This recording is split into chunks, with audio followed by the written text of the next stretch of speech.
Hello, my name's Craig Barton, and welcome to a video showing how you can use my website, diagnosticquestions.com, completely for free to identify any interesting trends in different subjects and the success rate of different students answering them.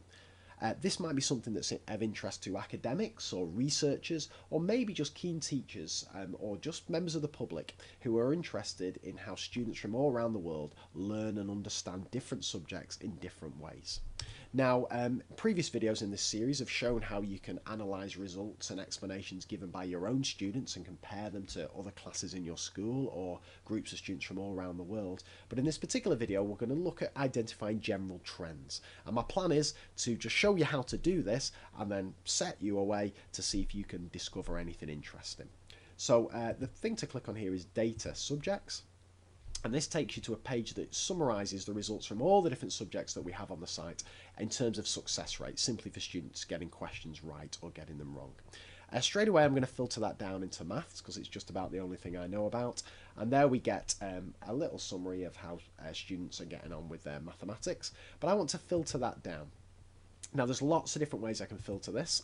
I can go by country if I want, so that seems a sensible thing to do. So let's go for the United Kingdom.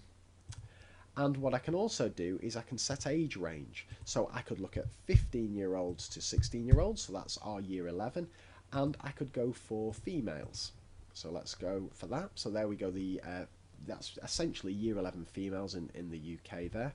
And I could compare that to the same thing, but this time let's change it to males. And here I'm looking to see if there's any gender differences in our GCSE cohorts. So these are the big four topics that we need to be looking at, and there doesn't seem to be any major differences there. Geometry and measures is one that always interests me because often I read articles that boys are more spatially aware than girls, and I read another one that girls are more spatially aware than boys. Does our data back that up? Well, there doesn't seem to be any. Mind you, here's an interesting trend here, 3D shapes. So the analysis of 3D shapes there, it seems quite clear that males are struggling compared to females. So if we spot anything like that, again, we can drill down a little bit further. So if I look and try and find my 3D shapes, there it is there.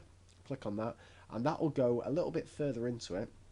And see, net seems to be the thing that's making the big difference there. So females seem to be a bit better at picturing the folding of nets than males are.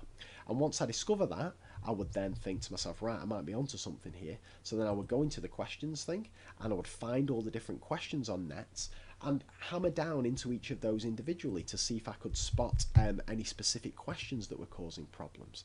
So it's this kind of thing that you can do as a researcher, as an academic, just to see if you can spot any interesting trends. As I say, we can also do cross-regional comparisons, cross-country comparisons, cross-subject comparisons, whatever you want. All accessible through the Data Subjects page. The Data Questions page is also one that may be worth a visit to you if this is something that interests you. It takes a while to load the Data Questions page at the moment just because it's absolutely rammed full of interesting questions. But when that eventually does load up, there you can analyse subjects by questions first and look for the most misanswered questions.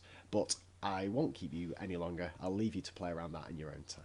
Take care and bye for now.